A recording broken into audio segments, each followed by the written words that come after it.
Rant MMA show. Welcome to everyone listening to this. Hope you're doing well. Let's talk about MMA. We'll start off. Last weekend, UFC 159, Jon Jones destroyed Chael Sonnen. We all know that. We all know the next question, who will be next to get a shot at Jon Jones. Funny part is we kind of talk about it like that now. Who will be the next person that gets a shot at Jon Jones instead of thinking who is the next UFC light heavyweight #1 contender. Meaning, yes, most people, who do they want to see in that fight next? Daniel Cormier, a heavyweight, a fight that really does feel inevitable. The media is pushing it, the fans are pushing it, Dana White likes the idea, but the part that doesn't make sense still is that Cormier himself hasn't made the weight, and that's a big thing in MMA, making the weight. And when you're weighing in, 30, 40 pounds heavier than what that weight class is, far better for me to be, to rain on everyone's parade, but I'd kind of like to see him make that weight and see what he looks like as a fighter at that weight class. Never mind the Lyoto Machida, Alexander Gustafsson, who have already been called #1 contenders, and that a Glover Teixeira is 3-0 in the UFC, coming off of the decision win over Rampage. He's moving up the rankings. He's undefeated. And look at his record. How many fights undefeated in Brazil? 18-19 fight winning streak. Glover Teixeira should be on more people's minds about fighting Jon Jones than Daniel Cormier, just because that he's in the division. Things are popping up now that at MMA awards, Jones and Cormier almost got into a fight. It looks like they want to fight. It looks like it's a fight that should happen. Jones is a champion, so it will be a title shot. Cormier is a heavyweight who keeps talking about heavyweight fights. The name Roy Nelson's been dropped to him. I love that fight. Cormier wants to fight at heavyweight. Keep fighting at heavyweight. But it's a little bit odd. We all know he doesn't want a heavyweight title fight. He doesn't want to fight his best friend Cain Velasquez. He doesn't want to do it. They don't want to do it. It's not going to happen. Or is it? Because he keeps staying in that weight class. So if that's not where your goals are, if that's not where the title is, why are you staying in that weight class?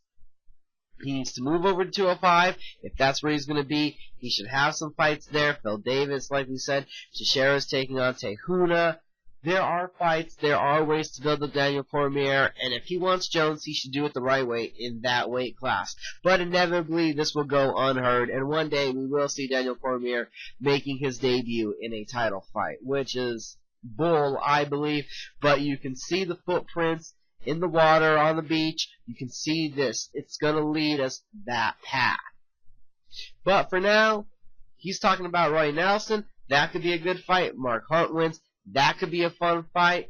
Cormier's going to fight at heavyweight next fight and then possibly try to challenge Jones. After that, you can just see it. That's the way it's working out. Should it be? No, it shouldn't be. But it could be. Hopefully, at least Gustafsson or Machida gets their title shot before Cormier. That's the least we could do for the division after back-to-back middleweights challenging Jones. Move on from that. Let's talk about those other fights coming up. We've got Glover versus Tehuna. That should be a war. We got Machida versus Gustafsson. Stylistically, it could be a war or really quite awkward. Welterweights. Who's the next welterweight contender? We know that GSP is looking at Johnny Hendricks, and then he's dropped the news that he wants to move down and fight Benson Henderson. Everyone wants to fight Benson Henderson.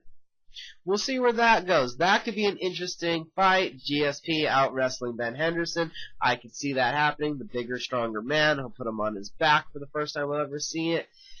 Interesting that GSP is so scared to move up weight. Chael Sonnen said there's no difference between 85 and 205. That's a 20-pound difference. So saying that is the same thing as saying, well, definitely there's nothing between welterweight and middleweight, and there's definitely nothing between lightweight and welterweight. So, weird comment by Chael Sonnen, but I have to say I'd respect Sonnen, Silva, these guys that are willing to move up a weight class more than GSP who walks around at 190 saying, oh no, I'd rather cut more weight. I'd rather cut more weight. No.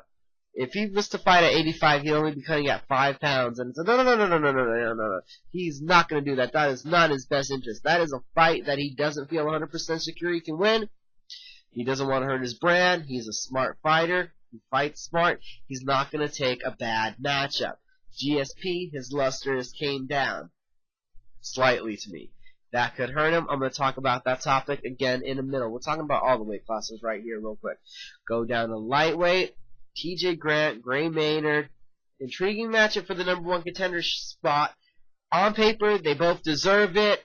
Only thing I got against this is the UFC needed to do a lot more to bring TJ Grant's name into the forefront. Then all of a sudden he's a #1 contender. They did a very nice job of building up Johnny Hendricks on his way now to this spot. TJ Grant's kind of being thrown into it. So from a notoriety standpoint, Henderson would have a better matchup against Maynard. Maynard's already known because he's had the title shots.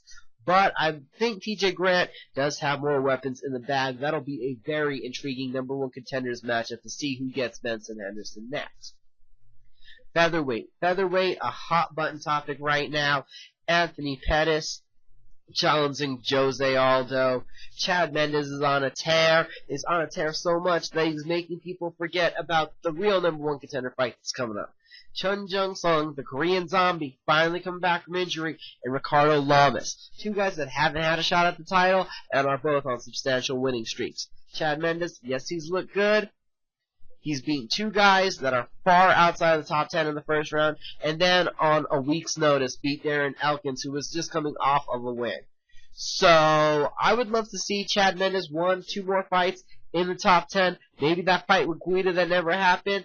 He needs to win, I think, in the top 10 to re-establish himself as that #1 contender. He's already ranked high up there, but I just don't think beating two guys outside of the top 10 and one guy on a week notice didn't really have time to prepare for you really gives you that #1 spot. You're #1. We need to see you beat some more guys in that top 5 next, I think. At least one in the top 10 and one in the top 5, and then Chad Money Mendes could get back to a title shot. That should give enough time for this Pettis thing to be worked out and for the winner of the Zombie versus Lamas to get their rightful title shot. Bantamweight division. We're hoping that, after UFC 161, Eddie Wineland and challenging Renan Barão, that whoever the interim champion is will face Dominick Cruz in a comeback. That's the plan. That's what we're looking out there. And other than that, the bantamweight division, they need to start making some stars and some contenders. Uriah Faber, and Uriah Faber is about the only other answer for a title contender outside of the Wineland-Barão fight and then Dominick Cruz coming back to unify the titles. Flyweight, we'll see what happens. John Moraga has to fight Demetrious Mighty Mouse Johnson. Demetrious Mighty Mouse Johnson just came off of his injury, getting back into the gym after his torn labrum's been repaired. Came out with an interesting statement earlier this week, an article. It said to fight 25 minutes. That shows some real manhood. Takes some real balls to fight 25 minutes. It's an interesting sentence, I think. It would be more interesting if this was a guy, I think, that had a bunch of stoppages and then was fighting to the decision. I'm fighting 25 minutes to prove myself.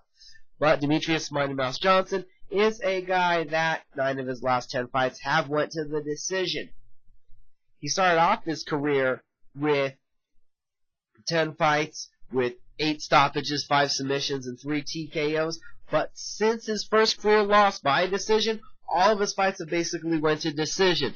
There's a lack of allure. There's a lack of what to watch in the lighter weight classes, and that's because of the I want to push it 25 minutes. It's not overtly spectacular. It's solid and it's technical, and it's not what pull the fans in and gets the pay-per-view rates. It's why DJ, Demetrious Mighty Mouse Johnson, defends his title on network TV instead of on pay-per-view, because the value is more there for, yeah, we can put this one up for free. The same thing is with Dominick Cruz. And I've heard the argument before that at this level of competition, it's that much harder to finish opponents.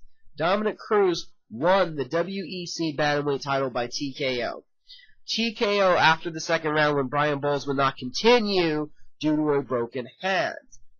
Not since a fight after Cruz lost to Faber way back in 2008 was he able to get his last stoppage win. Dominick Cruz, Demetrious Mighty Mouse Johnson, they don't have the luster. The UFC champions, but there's a difference between them and Anderson Silva. John Jones, Anderson Silva, 16-0 in the UFC. Only 2 fights that went to decisions. People criticize the Talis Latest and the Damian Maia decision fights, but they're the only ones that went to decisions. 11 TKO KOs and 3 submission victories, 14 stoppages. Silva is a champion of iconic proportions, and Johnson and Cruz are champions that we see fight on network TV that they just don't have the luster. Finishing the fights is what makes an icon. You can be a champion by outpointing guys, but you're not that icon. You're not that larger than life almost kind of figure. And not larger than life, but just the iconic.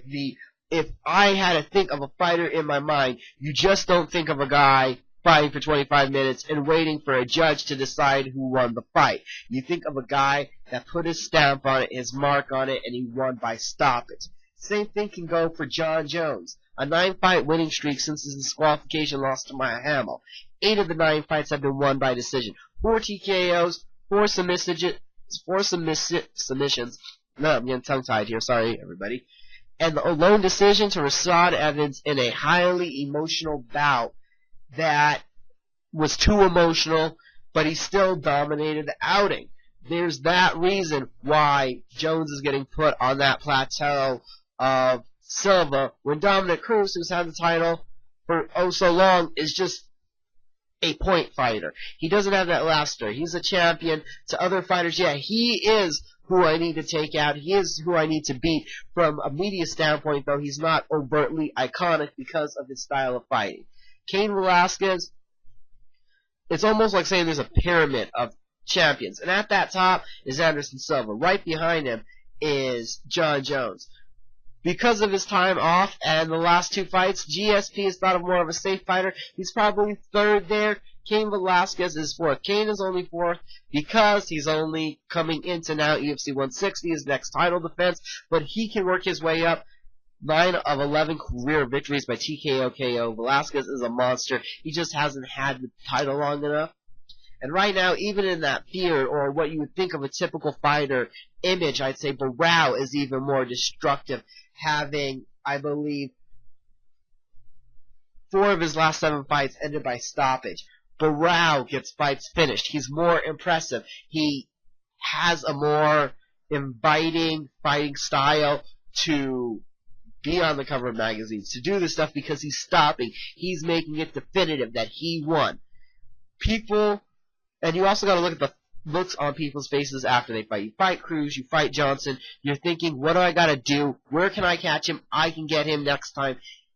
I ran out of time. I didn't lose the fight kind of feeling. When you lose to Anderson Silva and Jon Jones, you're going home to lick your wounds, and you're thinking, wow. When you lose to George Russ St. Pierre, you look demoralized. There's a different level of fighter within these champions, and I think they got somewhere to work on it.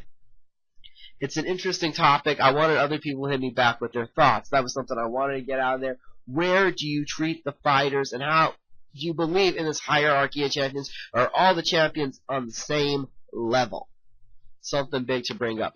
Also, before we get out of here, because I've ranted on this for a really long time, MFC 37 Maximum Fighting Championships, True Grit, it's coming up this Friday, Access TV, it's May 10th, heavyweight main event, Spalino Rama and Chris Bennett, heavyweight title fight, MFC, it's going to be huge, main event, Ryan Benoit and Anthony Burshak. It's been heated. Sam Alvey's on the card against Jay Silva. Make sure to check that out. Also, keep up with Cage Minds.